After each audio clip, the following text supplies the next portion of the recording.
Welcome to కమ్మని రుచులు. ఈరోజు నేను చేయబోయే రెసిపీ బాలంతలకు ఉపయోగపడే కమ్మనైన రెసిపీ మెంతుల కర్రీ. ముందుగా స్టవ్ ఆన్ చేసుకొని బౌల్ పెట్టుకొని అందులో 2 కప్పుల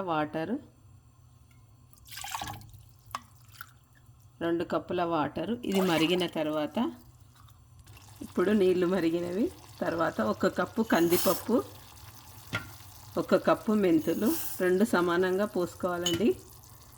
తర్వాత కొంచెం మిక్స్ చేసేసి ఇప్పుడు కందిపప్పు మెంతులు చక్కగా ఉడికిపోయాయండి. ఇప్పుడు దీన్ని జల్లెట్లో వేసుకోవాలి. ఈ విధంగా జల్లెట్లో వేసుకోవాలండి, నీరు అంతా పోతుంది. ఇప్పుడు మళ్ళీ స్టవ్ వెలిగించుకొని ప్యాన్ పెట్టి అందులో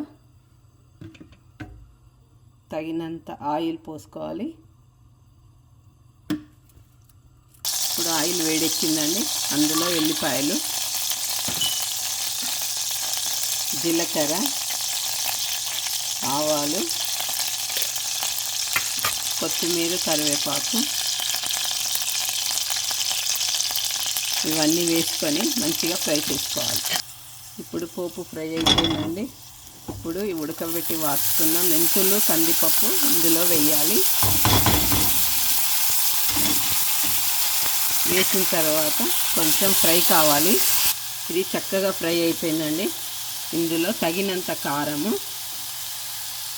కారపొడి వేయాలండి.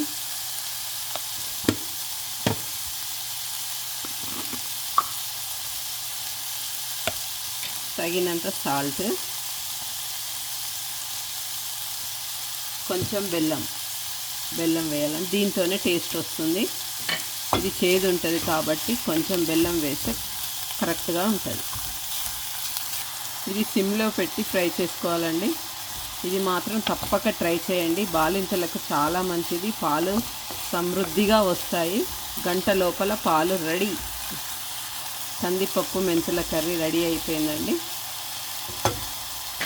ఇప్పుడు సర్వింగ్ బౌల్లోకి తీసుకుందాము. స్టవ్ ఆఫ్ చేసుకొని సర్వింగ్ బౌల్లోకి పెట్టుకుందాం. ఇందులో మెంతులు, వెల్లుల్లి వేసాము కాబట్టి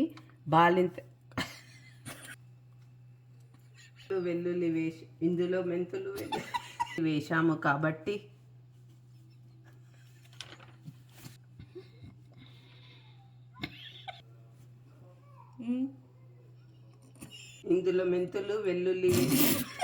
మెంతులు వెల్లుల్లి వేసాము కాబట్టి బాలింతలకు పాలు వెంటనే పెరుగుతాయి.